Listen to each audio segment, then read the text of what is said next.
श्री राधे श्याम। परम पूज्य श्री गौरदास जी महाराज जी के YouTube चैनल को सब्सक्राइब करें। पूज्य महाराज श्री की कथाओं को सर्वप्रथम देखने के लिए बेल आइकन दबाना ना भूलें। पुरी की जो रथ यात्रा है, इस युगल लीला का और गौर लीला का व्याकुलता पूर्वक स्मरण करते हुए आप पुरी में विराजमान हैं। चंदन यात्रा, नौका विहार, फिर अलालनाथ, स्नान यात्रा, अलालनाथ, गुड़ीचा मार्जन, नव यौवन दर्शन, झाली समर्पण, पहंडी विजय, रथ यात्रा और फिर रथ गुड़ीचा मंदिर पहुंचता है। तब बड़े बाबा जी बहुत आह्लादित होते हैं, क्योंकि अब जो गौर किशोरी हैं उनको वृंदावन बिहारी की प्राप्ति हो गई है। और ठाकुर जी दौज को चलते हैं मंदिर से, और कभी तो दौज के दिन ही पहुंच जाते हैं, कभी तृतीया को पहुंचते हैं, और तृतीया से लेकर के नवमी तक भगवान आषाढ़ शुक्ल नवमी तक गुड़ीचा मंदिर में रहते हैं। और फिर आषाढ़ शुक्ल दशमी को उल्टा रथ होता है। जिन 7-8 दिन भगवान गुड़ीचा मंदिर में रहते हैं, तब बड़े बाबा जी भी वही गुड़ीचा मंदिर के आसपास निवास करते हैं। और उस समय समस्त मनोरथ किए जाते हैं। श्री बड़े बाबा जी युगल सरकार की उस वृंदावनीय लीलाओं का उस समय आस्वादन करते हैं। कितने कितने प्रकार के उत्सव, कितने कितने प्रकार के मनोरथ, जगन्नाथ भगवान की रसोई भी गुड़ीचा मंदिर में तैयार की जाती है। और वहां पर दर्शन अधिक सुलभ होता है। चैतन्य चरितामृत में तो वर्णन है कि महाप्रभु जी के लीला काल में जिस समय जगन्नाथ जी गुड़ीचा मंदिर विराजते, तो महाप्रभु जी प्रतिदिन जाकर के जगन्नाथ जी को आलिंगन करते। बड़े बाबा जी उन 7-8 दिन वहीं रहते हैं, लेकिन धीरे धीरे करके वो दिन बीत जाते हैं। और फिर आषाढ़ शुक्ल दशमी को उल्टा रथ। अब फिर वही विरह का समय आकर के उपस्थित होता है। उल्टा रथ के समय ये भाव होता है कि अब भगवान ब्रज को छोड़ करके मथुरा जा रहे हैं। आते हुए भी पूरा विरह लाभ था, और अब जब गुड़ीचा मंदिर से वापिस रस जा रहा है, तो अब फिर माथुर विरह का भाव है। अब फिर महाप्रभु जी की उस विरह व्यथा का वर्णन श्री बड़े बाबा जी करते हैं। फिर युगल लीला का आवेश। एक और तो ये भाव कि ब्रजवासी जाते हुए श्री कृष्ण को रोक रहे हैं कि आप मत जाइए, और इधर महाप्रभु जी श्री राधा भाव में विभावित होकर के आकुल व्याकुल भाव से लोटपोट हो रहे। महाप्रभु जी जगन्नाथ जी के रथ के पहिया को पकड़ लेते और नहीं जाने दूंगी, नहीं जाने दूंगी, नहीं जाने दूंगी। बड़े बाबा जी के हृदय में भी इन्हीं सब लीलाओं का प्रकाश हो रहा है। उनके हृदय में हर समय गौरांग और गोविंद, इनका लीला रस विराजमान है।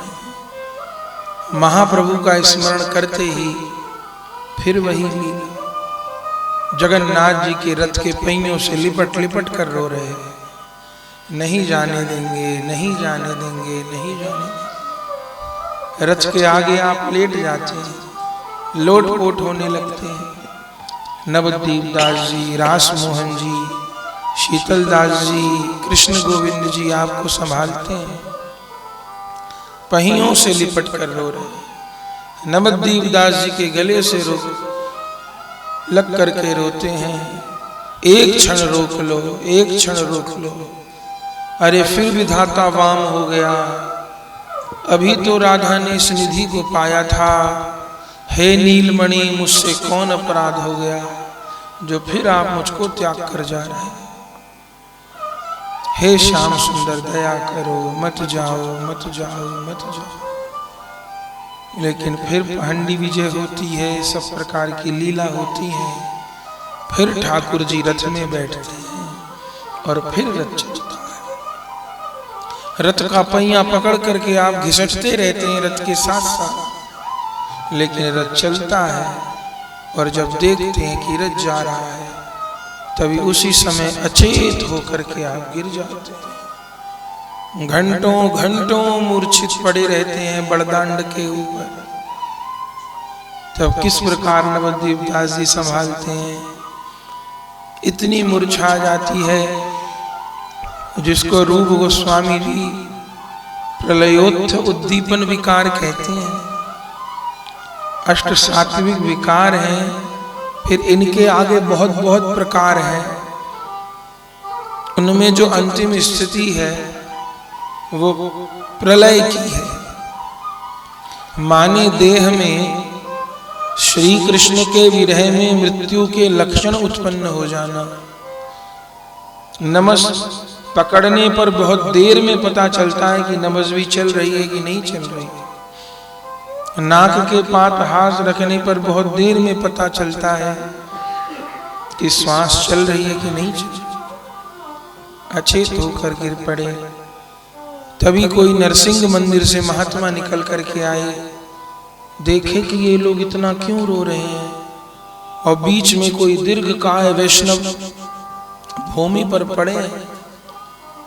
तब पूछा, तब सब बात बताई। तब उन महात्मा ने नवद्वीप दास जी को कहा कि ये लीला में आविष्ट हो गए हैं, इस समय माथुर विरह में, तो अब इनको चेतना कैसे आएगी। बोले इनको फिर किसी मिलन के पद का श्रवण करवाओ। अभी श्री राधा विरह में व्यथित हो गए हैं, अब ऐसा कोई पद सुनाइए जिसमें श्री कृष्ण को श्री राधा का विरह हो रहा हो और श्री कृष्ण की प्रेम दशा का वर्णन हो। तब इनके इस भाव में शायद कुछ शिथिलता आएगी। तब नवद्वीप दास जी इसी प्रकार की वाणियां सुनाते हैं, कीर्तन सुनाते हैं। तब धीरे धीरे करके चेतना आती है। फिर भक्त लोग लेकर के पीछे उद्यान में चले जाते हैं। जगन्नाथ भगवान का प्रसाद आ जाता है, उसको पाते हैं। इतने में रथ मंदिर के दरवाजे पर पहुंच जाता है। आषाढ़ शुक्ल दशमी को तो भगवान रथ पे ही रहते हैं, मंदिर पहुंच जाते हैं पर मंदिर के भीतर नहीं जाते हैं। एकादशी के दिन भगवान भीतर जाते हैं। तब उस समय फिर पहुंचते हैं, फिर कीर्तन होते हैं, फिर ठाकुर जी भीतर जाते हैं। इस प्रकार लीला रस का आस्वादन करते हुए आप विराजमान।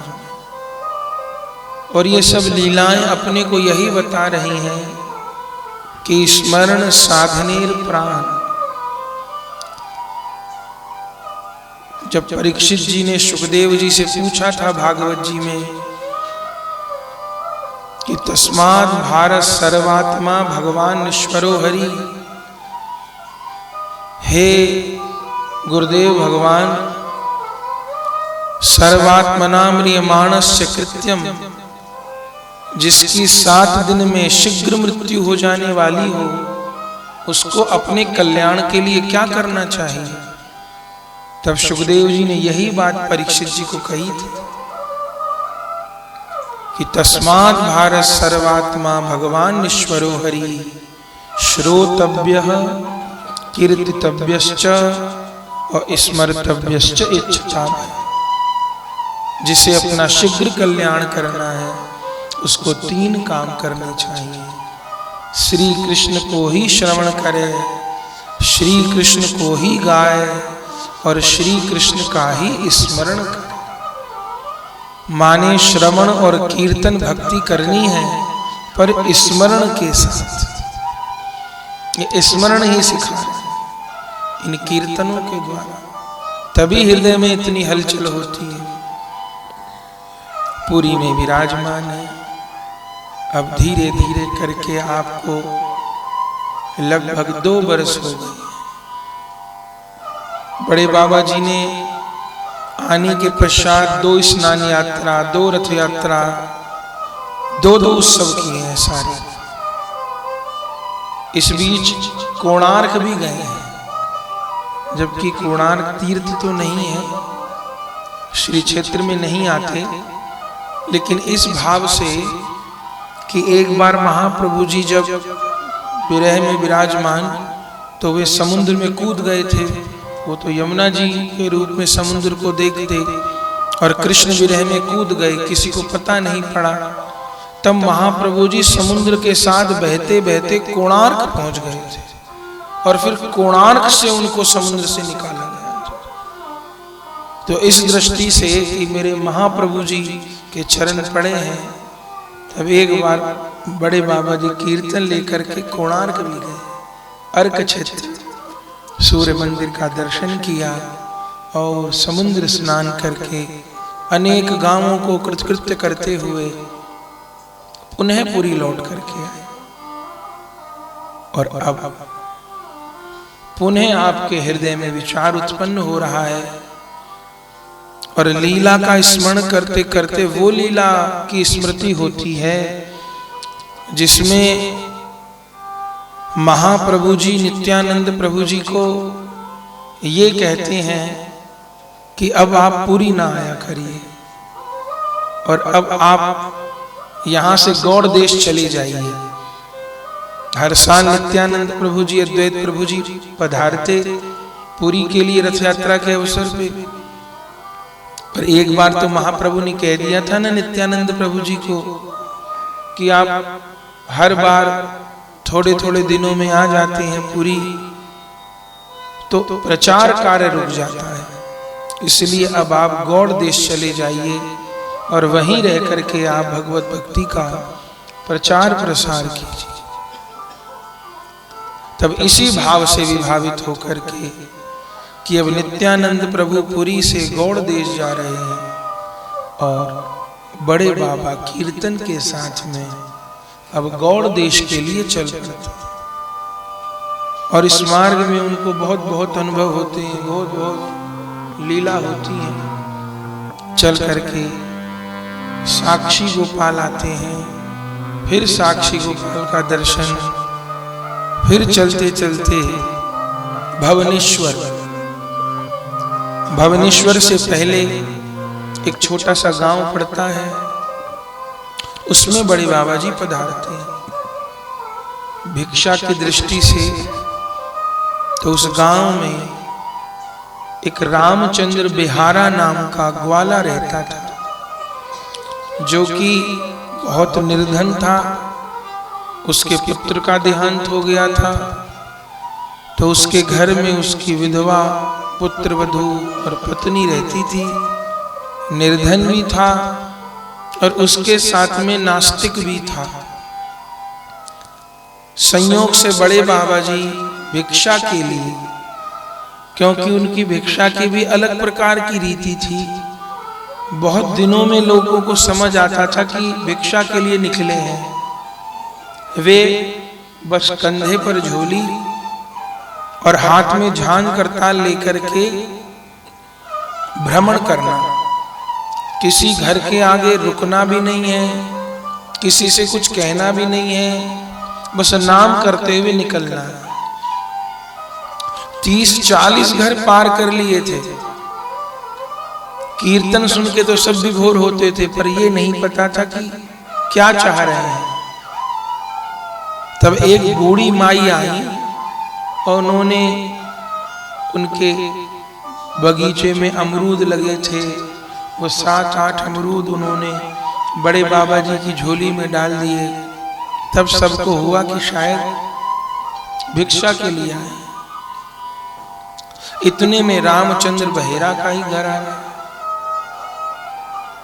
और जैसे ही उसने बड़े बाबा जी के मुख से कीर्तन सुना, जो घोर नास्तिक था और घोर निर्धन भी था, तब हाथ जोड़ करके कीर्तन को प्रणाम किया और बड़े बाबा जी को रोक लिया और कहा, नाथ, इस अधम की कुटिया को पवित्र करिए, आप चलिए। तब बड़े बाबा जी को आग्रह पूर्वक अपने यहाँ लेकर के गया। अब बुला तो लिया। उसकी धर्मपत्नी ने कहा, तुमने इन महात्माओं को बुला लिया है, लेकिन प्रसाद कैसे पवाओगे? इतना भी उनके यहाँ भोजन नहीं था कि वो खुद ही पेट भर के कर सकें। अब तुमने इतने महात्मा भी बुला लिए, कहाँ से प्रसाद कराओगे? बोले, मुझे नहीं पता, बस जब ये घर के आगे से निकले जा रहे थे कीर्तन करते हुए, तो मुझको ऐसा लग रहा था जैसे निताई गौर गांव में भिक्षा करने के लिए आए, महाप्रभु निकले जा रहे हैं। बड़े बाबा जी ने इस चर्चा को सुन लिया। तब आकर के कहा कि देखो भाई, तुम हमारे भोजन के लिए चर्चा न करो, चिंता नहीं करो, हम लोग का काम तो भिक्षा से चलता है, हम लोग यहाँ बैठ के कीर्तन करेंगे। अरे क्या पता निताई चांद को कौन लीला करनी है, तुमको लग रहा है तुम हम 2-4 लोगों को कैसे प्रसाद पवाओगे, क्या पता निताई चांद यहाँ 100-200 लोगों का भंडारा कराना चाहते। और ये कह करके बाबा ने वहां कीर्तन प्रारंभ किया। अब उनका कीर्तन क्या, उनका कीर्तन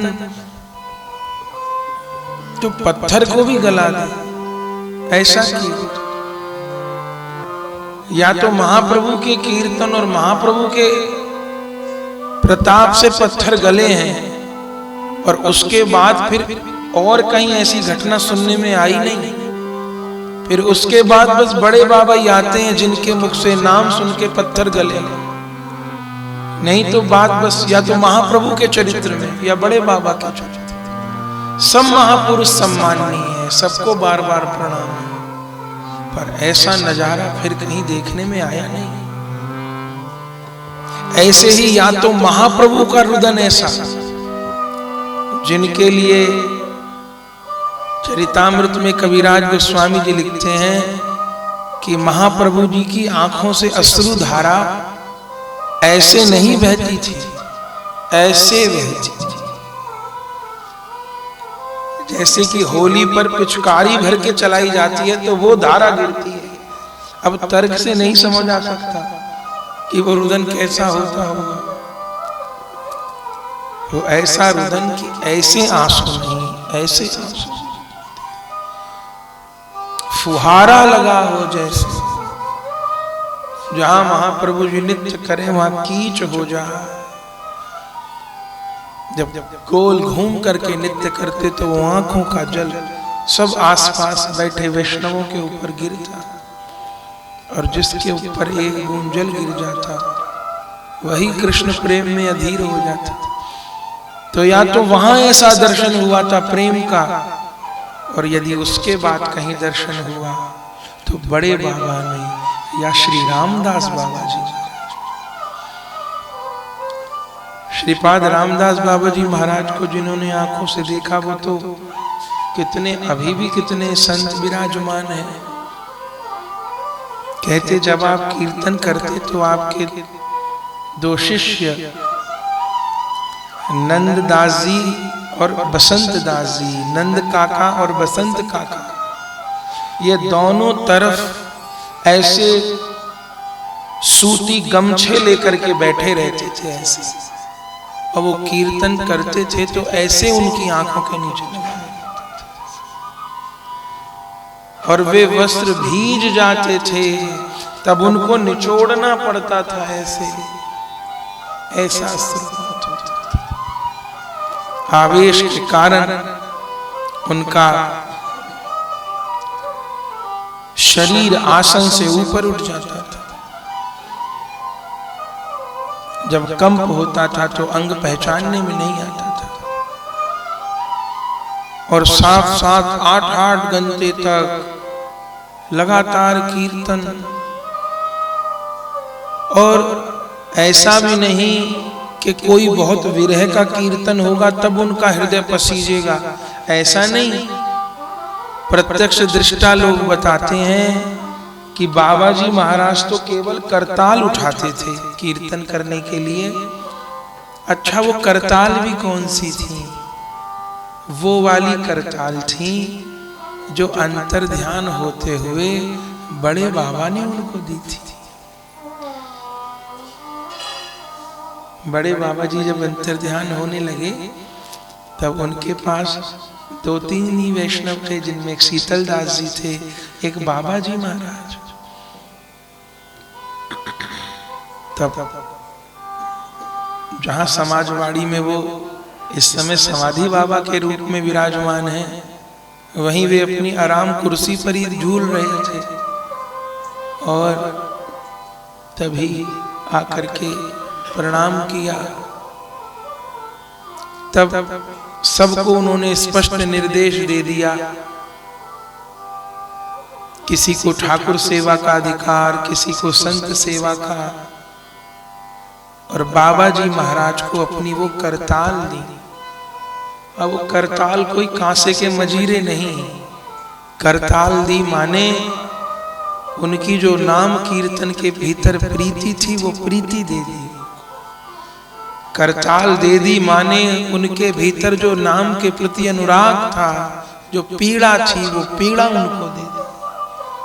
करताल दे दी माने उन्होंने जीवन में जितनी गुरु कृपा का, नित्यानंद कृपा का अर्जन किया था, वो कृपा रामदास बाबा जी को दे दी। और करताल दे करके कहा कि करताल बाजिए नाम करते पारवे, यात्रा दौलटी करो ना।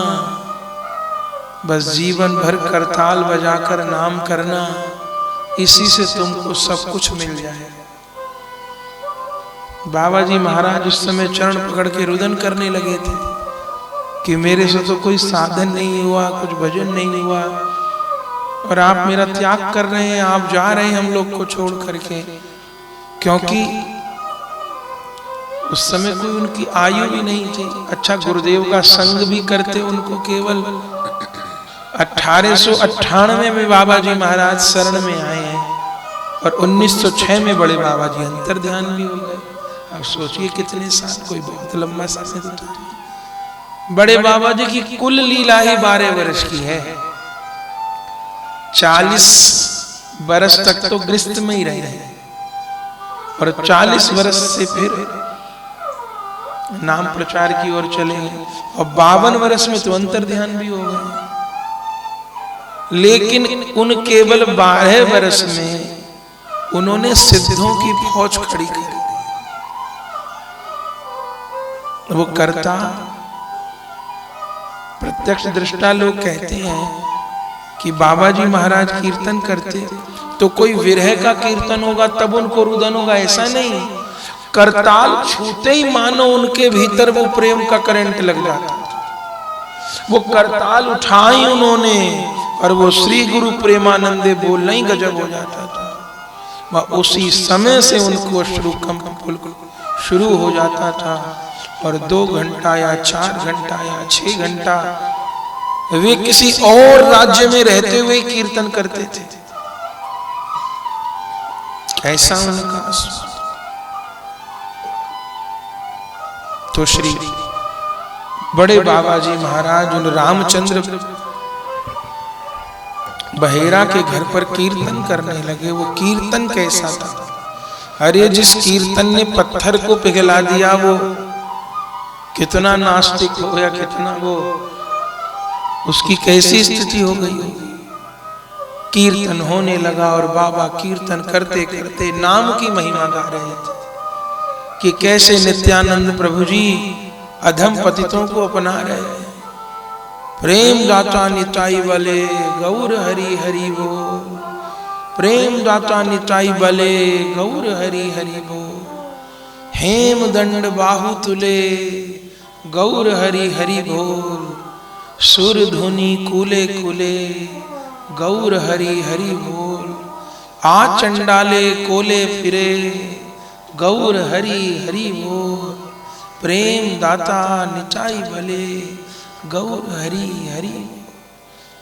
इसी भाव का कीर्तन कि नित्यानंद प्रभु जी पकड़ पकड़ कर एक एक पतित को गले लगा रहे हैं, कृष्ण नाम बुलवा रहे हैं, उसको गौर प्रेम प्रदान कर रहे हैं। और ये कीर्तन सुनते सुनते सुनते सुनते फिर बड़े बाबा जी खड़े होकर कीर्तन करने लगे। और वो रामचंद्र बहेरा तो पागल पागल, उसने जिंदगी में कीर्तन ही पहली बार सुना था, उसने जिंदगी में कोई महात्मा भी पहली बार देखा था। और उसके भाग देखिए, उसने पहली बार कोई महात्मा देखा, महात्मा भी ऐसा देखा कि फिर कुछ देखना बाकी नहीं रह गया, विभोर हो गया, नाच रहा है बड़े बाबा, हरि बोल हरि बोल हरि बोल। अब वो तो उस गांव में हमको लगता है उसी पे कृपा करने आए होंगे। नहीं सोचिए भुवनेश्वर जा रहे थे तो वहां अच्छी भिक्षा मिलती, एक लिंगराज में तो प्रसाद ही मिल जाता, और रास्ता छोड़ के किसी गांव में जा रहे हैं। अब ये पता ही नहीं कि बड़े बाबा का जन कौन कहां पे है, पर एक बात तो पक्की है, उनका जहां जन है वो उसको कीचड़ में से भी उठा लेते हैं, कीचड़ में से भी अपने जन को वो उठा लेते हैं, बस कोई उनकी दृष्टि में आ जाए।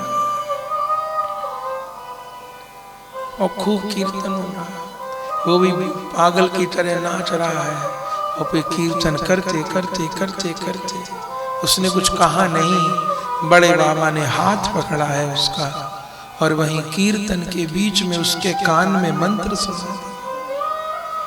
अब तो महाराज दहाड़ मारने लगा, वो हा निताई कह के लोटपोट होने लगा, बड़े बाबा के चरणों में अपना सिर घिसने लग गया है, रुदन कर रहा है, अपने जीवन के किए गए पुराने पापों के लिए क्षमा मांग रहा है। नित्य करते करते करते करते अचेत होकर चरणों में गिर पड़ा। बड़े बाबा ने अपना चरण उसके शीश के ऊपर रख दिया। अब कौन कृपा बची थी? कब तक कीर्तन, कब तक रुदन होता रहा। तब धीरे धीरे कीर्तन का विश्राम हुआ।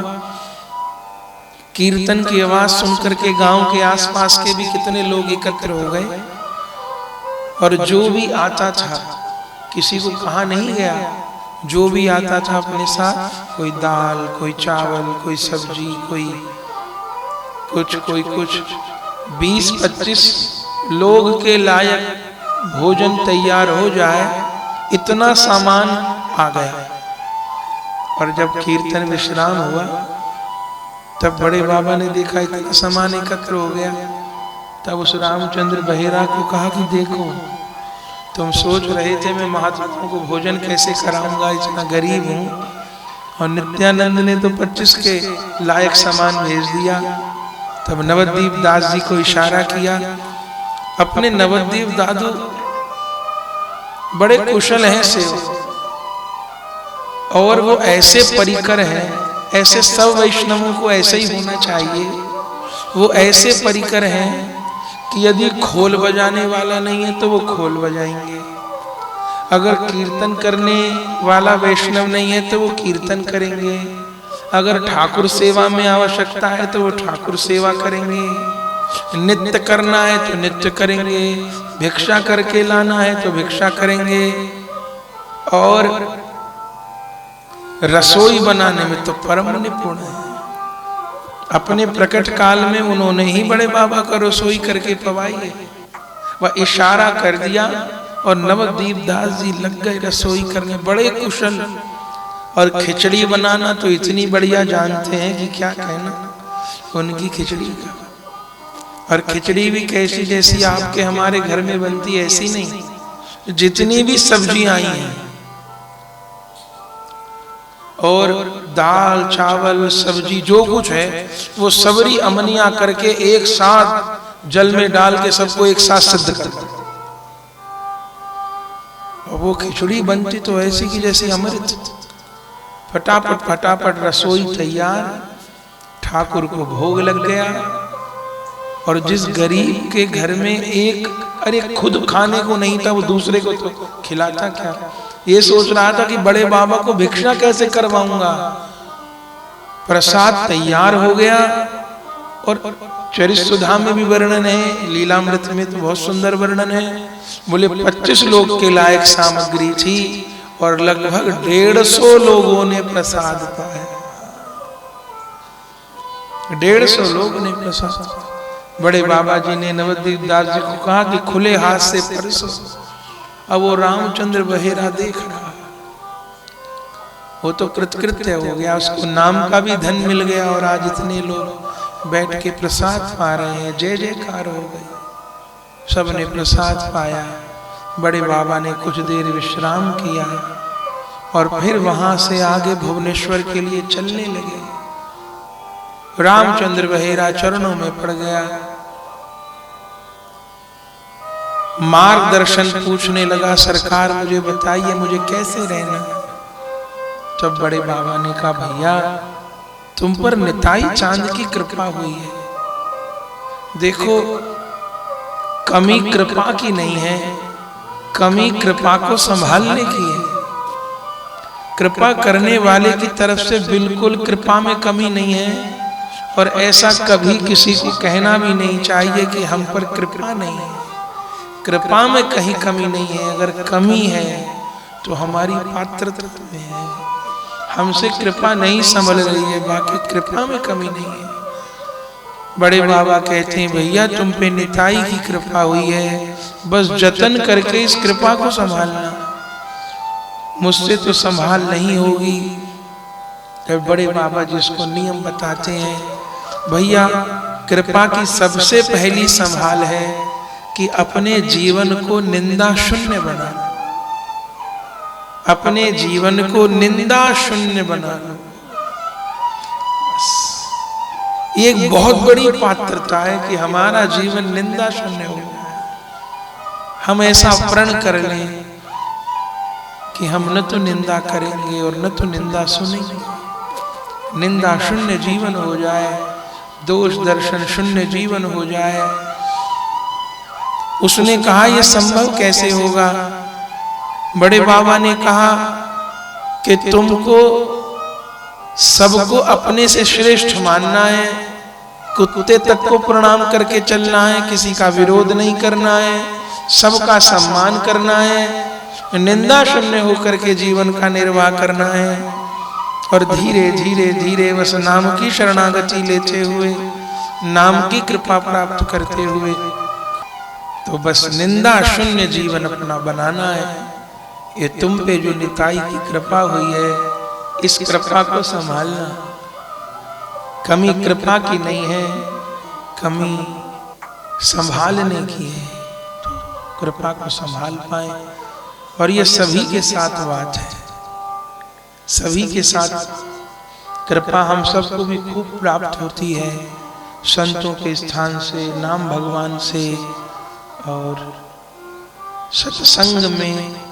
लेकिन अगर जितना परिवर्तन होना चाहिए भीतर उतना परिवर्तन नहीं होता है, तो उसका एक ही कारण होगा कि कृपा आती तो हमारे पास खूब है, पर शायद हम उसको संभाल नहीं पाते। लेकिन ये बहुत बड़ी बात है। अरे किसी की आमदनी बहुत ज्यादा हो, लेकिन रोज उसकी जेब कट जाए, चोर जेब काट ले, डकैत डाका डाल ले, तो बेचारा निर्धन ही रहेगा। किसी की आमदनी बहुत थोड़ी हो पर उसकी हानि एक आने की नहीं हो, चोर उसकी जेब नहीं काट पाए, कोई उसके घर में डाका नहीं डाल पाए, तो थोड़ी आमदनी वाला भी एक दिन धनवान हो जाएगा। और जो धनवान व्यक्ति है, यदि उसकी जेब कटती रही तो वो कितना भी कमाएगा, एक दिन निर्धन हो जाएगा। इसलिए हम साधकों को इस बात का बहुत विचार करना है कि भजन तो बनना ही चाहिए, पर भजन भले थोड़ा बने, पर हमारा जीवन यथासंभव अपराधों से बचा रहे।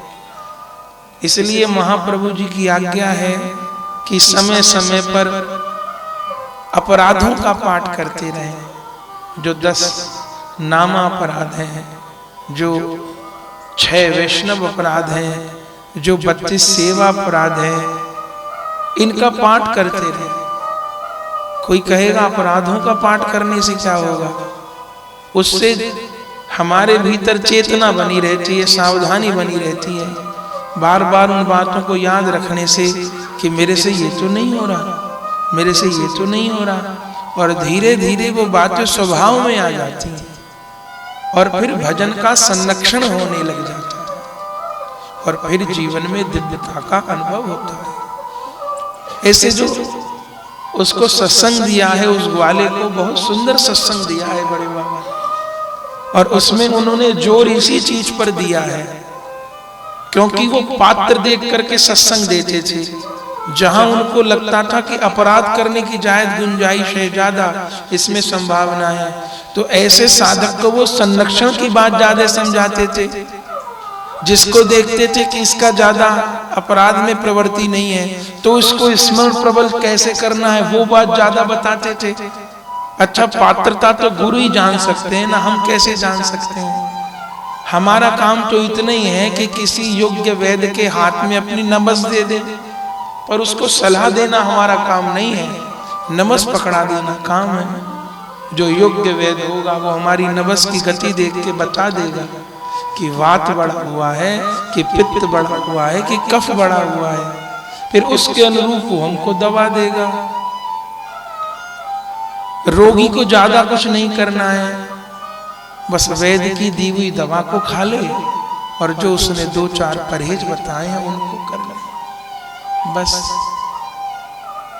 कोई वैद्य जी से दवा ले आए, फिर भी 1 सप्ताह तक कोई फायदा नहीं हुआ, फिर वैद्य जी के पास गए। वैद्य जी ने कहा क्या हुआ? कि कोई लाभ नहीं हुआ। कि दवा तो ले गए थे, कि हाँ ले गए थे, तो फिर क्या हुआ? दवा खा ली? बोले खाई तो नहीं मैंने। बोले दवा ले गए थे तो लाभ क्या हुआ? बोले वो पैकेट मैंने अलमारी में रखा हुआ है, देख लेता हूँ उसको सुबह से। बोले भैया वो दवाई का झोला देखने से कुछ नहीं होगा, वो पुड़िया खोल करके मुंह में डालनी पड़ेगी, खानी पड़ेगी, नहीं तो वो दवा भी फिर कैसे काम करेगी। बड़े बाबा ने बहुत तरीके से समझाया है उसको, उसका जीवन परिवर्तित हो गया। और महाराज बड़े बाबा चले और उसके चरित्र में लिखा है वो बेहद गरीब व्यक्ति और ग्वाल जाति का था, और उनकी कृपा से वो इतना भजन में पुष्ट हो गया। अच्छा, उसका लौकिक अभाव भी दूर हो गया, उसका पारलौकिक अभाव भी दूर हो गया। और कहाँ तो वो पूरे उस क्षेत्र का पिछड़ा हुआ व्यक्ति था, और कहाँ लोग उसको अपना आदर्श मानने लग गए। किसी को कुछ उलझन होती थी, समस्या होती थी, उस ग्वाले के पास आके समाधान करते थे। बड़े बाबा जब से उसके घर कीर्तन करके गए, उसके घर में इतना एक ऐसा आनंद का परिवेश हो गया कि कोई व्यक्ति अशांत होता था, दुखी होता था, तो थोड़ी देर उनके घर पर आंगन में आके बैठ जाता था तो उसको समाधान मिल जाता था, शांति मिल जाती थी। उस पर कृपा करी। फिर आगे चलते चलते भुवनेश्वर पहुंचे। फिर एक मार्ग में एक मद्यप का, एक शराबी का उद्धार किया। वो सड़क के किनारे लेटा हुआ था, बड़े बाबा जा रहे थे, उसने बहुत से सवाल किए। पहले तो वो शराब के नशे में सवाल कर रहा था, ऊट पटांग जैसे शराबी बोलता है, जबकि नवद्वीप दास जी ने कहा भी कि इसकी बात का जवाब नहीं दीजिए, इसने शराब पी रखी है, आप चलिए। पर बड़े बाबा तो बड़े बाबा, अब न जाने कौन से गुण पर दयानिधि जी जाते। यही सब संत कहते हैं, यही सब ग्रंथ गाते हैं, पता तो पड़ता नहीं। उस शराबी की बातों का जवाब देने लगे और उससे बात करते करते करते करते उसका शराब का नशा तो नीचे आने लग गया। और जैसे ही धीरे धीरे उसके शराब का नशा नीचे आया, तब बड़े बाबा ने उसको महामदिरा पिला दी। घेर करके निताई गौर नाम करने लगे और वो क्षणिक नशा तो उसका उतर गया और चलते चलते उसको एक ऐसा नशा चढ़ा गए कि वो जीवन भर फिर हा निताई और हा गौर ही करता। उससे भी संवाद हुआ। फिर आगे चलते हुए मयूरभंज आए। मयूरभंज के पास विरजा देवी का मंदिर है। कल भी श्रवण कर रहे थे, विरजा देवी वो स्थान है जहां जगदम्बा पार्वती जी ने तप किया है, किस भाव से कि मुझे जगन्नाथ भगवान का प्रसाद पाने के लिए मिले। तो उस विरजा क्षेत्र में जाकर विरजा देवी के मंदिर में कीर्तन किया है। और जगदम्बा के आगे तो इतने व्यथित हो जाते हैं क्योंकि उनकी तो कृपा की शुरुआत ही भवानीपुर से हुई है। वो देवी को देख करके तो उनको ऐसा लगता है कि बस माँ बैठी है मेरी। और जैसे एक छोटा बच्चा माँ के सामने रोता है, इस प्रकार रोते हैं। पर रो करके मांगते क्या है कि हे भवानी, तुम्हारा ही व्रत करके गोपियों को नंद नंदन की प्राप्ति हुई है। हे जगदम्बा, हम पर भी कृपा करो, मुझे भी नंद नंदन के चरणों का प्रेम प्राप्त हो, मेरे अपराधों को क्षमा करिए। रुदन हो रहा है। विरजा देवी के मंदिर में पूरी कात्यायनी लीला स्मरण हो रही है। अब बताइए चरित्र कैसे हो। कहने के लिए वो छोटा सा प्रसंग है, लेकिन उसी का चिंतन करने लगो तो कितनी विशाल बात है। वे सारी उसी लीला का, कैसे गोपियां अघन में व्रत करती हैं, कैसे कात्यायनी की पूजा करती हैं, कैसे कात्यायनी से वर मांगती हैं, कैसे कात्यायनी प्रसन्न होती हैं और श्री कृष्ण पति रूप में प्राप्त हो ये वर देती हैं। उस लीला का आस्वादन हो रहा है, चिंतन हो रहा है। विरजा देवी का दर्शन करके फिर आगे चले। चलते चलते रेमुना पहुंचे। और रेमुना हम आप सब महाप्रभु की कथा में भी सुन चुके हैं। श्री गोपीनाथ जी, जब उनका दर्शन किया, क्या कहें, बड़े अद्भुत ठाकुर हैं। आप सबने दर्शन किए होंगे, न किए हो तो एक बार करिएगा। रेमुना बालेश्वर जिले के बड़े अद्भुत ठाकुर जी हैं। और ठाकुर जी भी किनके हैं, उनके प्रादुर्भाव की कथा है कि उनकी पूजा जानकी जी करती थी। जब भगवान अपने वनवास काल में वहां आए हुए थे श्री राम जी, तब एक बार जानकी जी ने प्रभु को कहा था कि प्रभु, इस स्वरूप के तो मैंने आपके दर्शन किए हैं, अब अगले युग में जो स्वरूप आप धारण करोगे मैं उसे देखना चाहती हूँ। जब बार बार उन्होंने कहा, भगवान ने कहा अच्छा ठीक है। तब राम जी ने एक शिला ली और वो प्रतिदिन अपने बाण की नोक से उस शिला के ऊपर अपने स्वरूप को अंकित करते थे। शिला के ऊपर ही रोज करते थे, फिर उसको घास फूस से ढक के रख देते थे, फिर करते थे, फिर ढक के रख देते थे। अब जानकी जी को तो पता नहीं। एक दिन भगवान कहीं दूर गए हुए थे, तब जानकी जी ने सोचा कि रोज रोज भगवान ये कौन वस्तु निकालते हैं और कौन वस्तु दबा के रख देते हैं, देखूं तो सही। तो निर्माण पूरा नहीं हुआ था, अभी काफी हो गया था।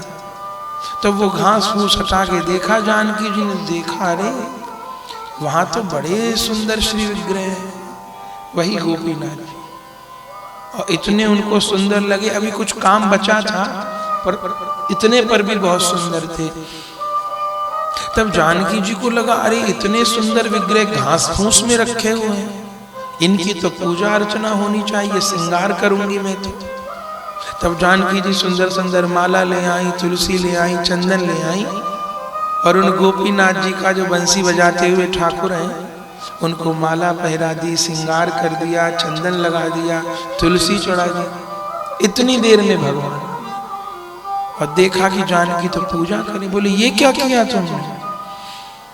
बोले प्रभु इतने सुंदर आपके स्वरूप हैं और इनको भगवान ने कहा तुम पूछ रही थी ना कि आगे कौन रूप धारण करोगे, मैं तुमको दिखाने के लिए अपनी आगे की लीला की झांकी बना रहा था और तुमने इनका पूजन कर दिया। अभी तो ये अपूजित विग्रह थे, अब तुम्हारे द्वारा पूजित हो गए, अभी पूरा काम नहीं हुआ था।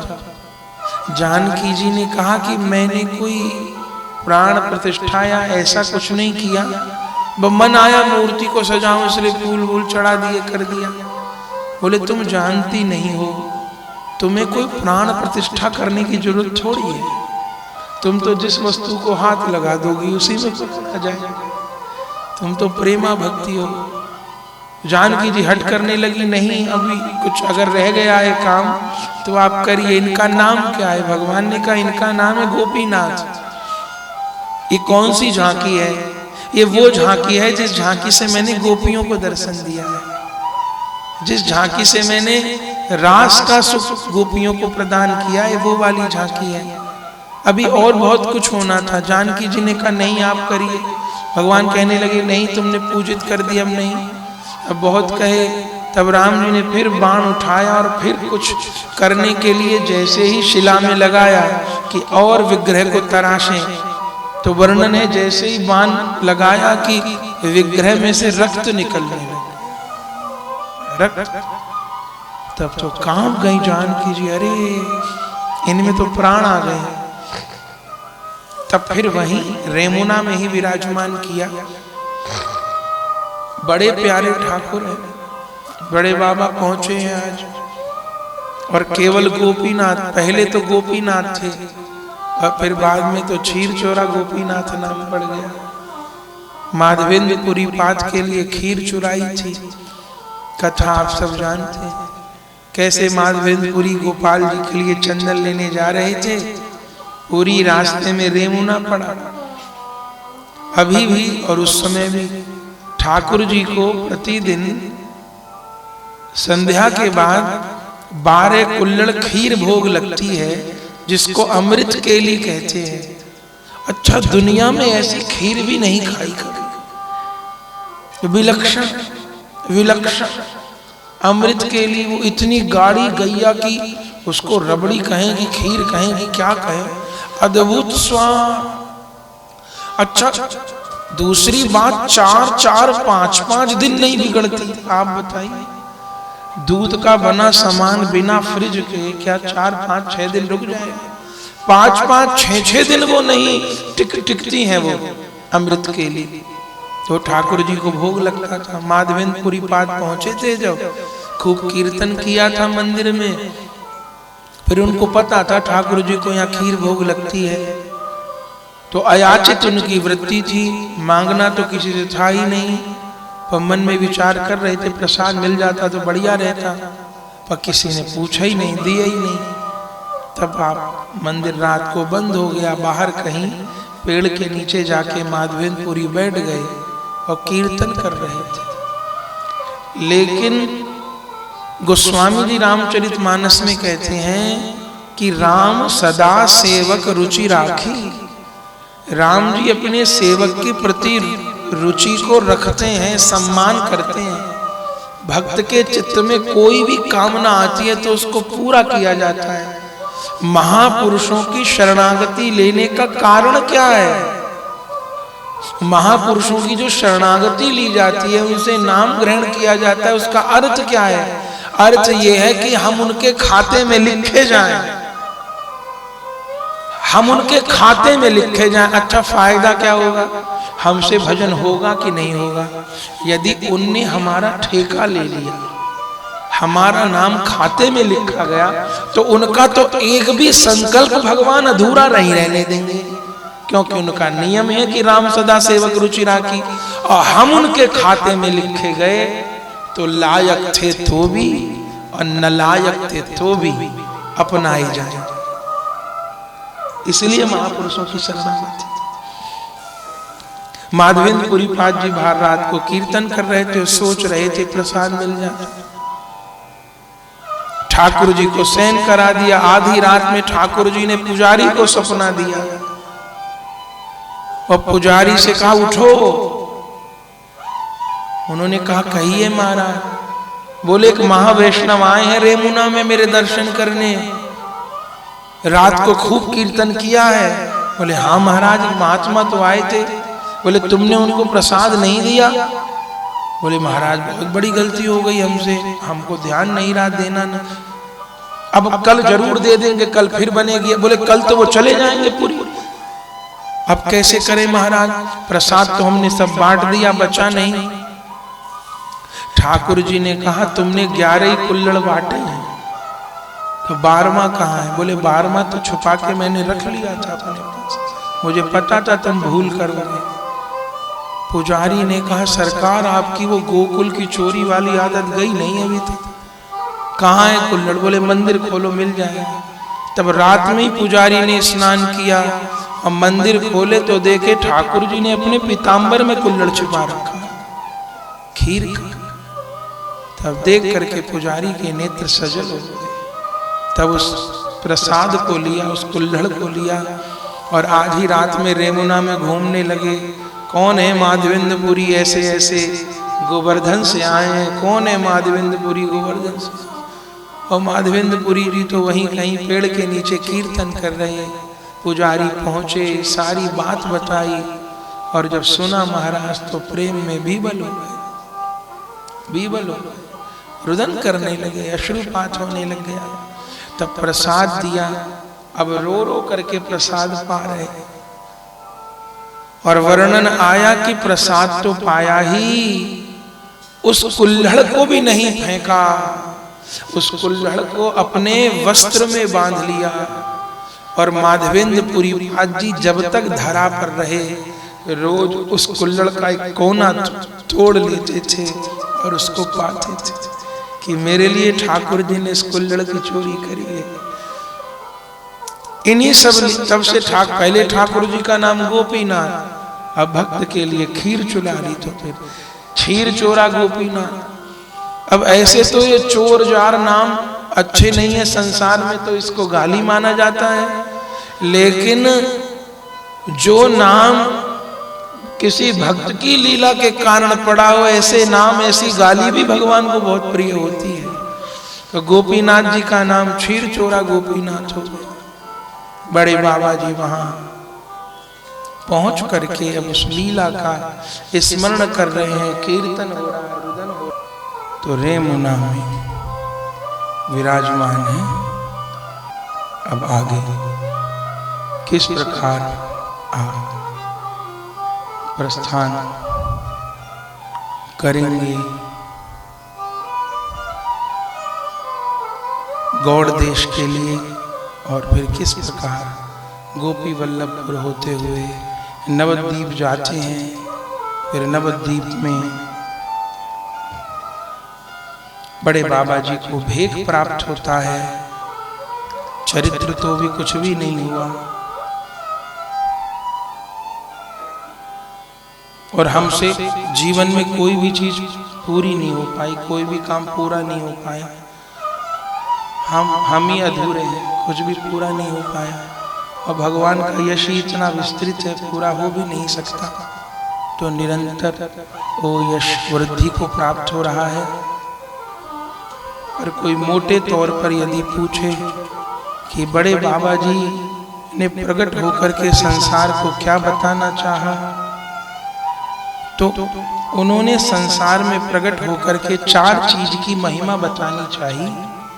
एक तो नाम की महिमा, दूसरे प्रसाद की महिमा, तीसरे वैष्णव की महिमा और चौथे विग्रह सेवा की महिमा। नाम की महिमा, प्रसाद की महिमा, विग्रह सेवा की महिमा और वैष्णव की महिमा। तो ये चारों महिमा जगत में प्रकट करी हैं। हम आप सबके हृदय में ये दिव्य महिमा विराजमान हो।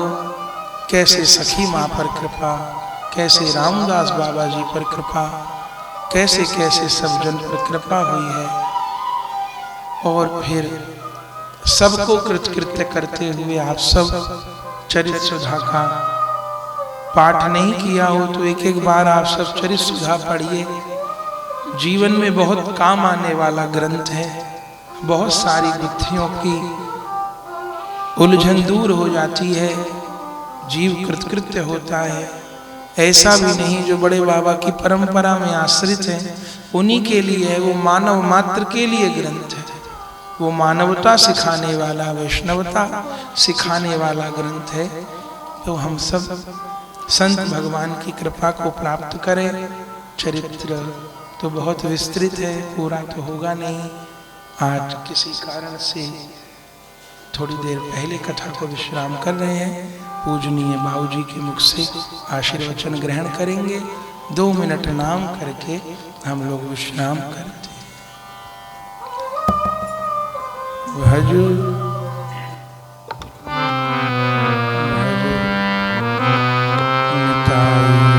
राधे श्याम हरे कृष्ण हरे राधे श्याम हरे कृष्ण हरे राम राधे श्याम हरे कृष्ण गीताई गो राधे श्याम हरे कृष्ण हरे राम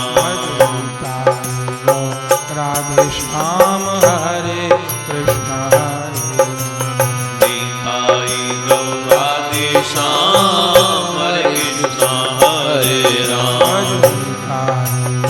राधे श्याम हरे कृष्ण हरे गीताई गो राधे श्याम हरे कृष्ण हरे राम निताई गो राधे श्याम हरे कृष्ण हरे राम निताई गो राधे श्याम हरे कृष्ण हरे राम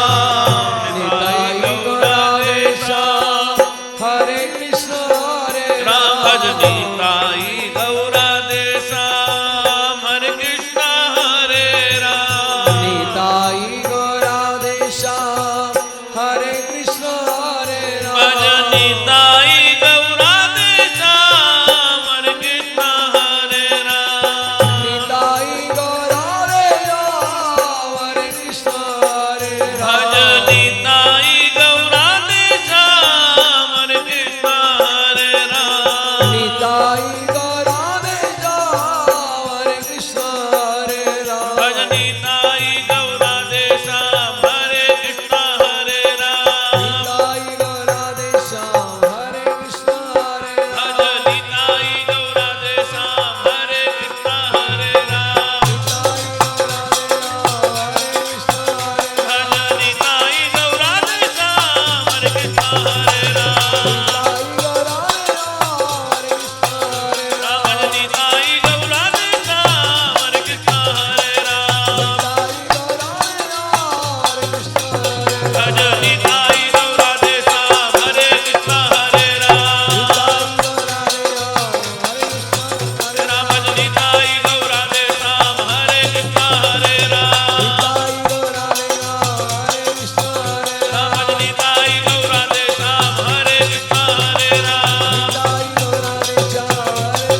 गुरुदेव भगवान जय हो श्री गुरु प्रेमानंद। साई गौर हरि। प्रिय भगवत प्रेमियों, अगर यह वीडियो आपको पसंद आई तो इसको लाइक कीजिए और अधिक से अधिक शेयर कीजिए। श्री राधे श्याम। परम पूज्य श्री गौरदास जी महाराज जी के YouTube चैनल को सब्सक्राइब करें। पूज्य महाराज श्री की कथाओं को सर्वप्रथम देखने के लिए बेल आइकन दबाना ना भूलें। जय राधे श्याम हरे कृष्ण हरे राम। जय राधे श्याम हरे कृष्ण हरे राम। जय राधे श्याम हरे कृष्ण हरे राम। जय राधे श्याम हरे कृष्ण हरे राम। जय राधे श्याम हरे कृष्ण हरे राम। जय राधे श्याम हरे कृष्ण हरे राम। जय राधे श्याम हरे कृष्ण हरे राम। जय राधे श्याम हरे कृष्ण हरे राम। जय राधे श्याम हरे कृष्ण हरे राम। भजन गाय राधे श्याम हरे कृष्ण हरे राम। भजन गाय राधे श्याम हरे कृष्ण हरे राम। भजन गाय राधे श्याम हरे कृष्ण हरे राम। भजन गाय राधे श्याम हरे कृष्ण हरे राम। श्री वृंदावन धाम में श्री बांके बिहारी जी के मंदिर से 1 किलोमीटर की दूरी पर अटल्ला चुंगी के निकट परम पूज्य श्री गौरदास जी महाराज जी के आश्रम श्री गौर कृपा धाम का हम दर्शन कर रहे हैं, जहां श्री निताई गौरांग देव, श्री राधा गोविंद देव, श्री गिरिराज जी श्री मंदिर में विराजमान है, जहाँ विधिवत अष्टायाम ठाकुर जी की सेवा हो रही है और प्रत्येक एकादशी वैष्णव साधुओं द्वारा अष्टप्रहर हरिनाम संकीर्तन होता है और कथा सत्संग हॉल एवं भक्तजनों के ठहरने के लिए एसी एवं नॉन एसी कमरे के साथ भोजन प्रसाद की उत्तम व्यवस्था सुलभ है। यदि आप परम पूज्य श्री गौरदास जी महाराज जी के आश्रम श्री गौर कृपा धाम में ठहरना चाहते हैं या कोई जानकारी प्राप्त करना चाहते हैं तो संस्था के नंबरों पर संपर्क कर सकते हैं। हमारा नंबर है 9958163312।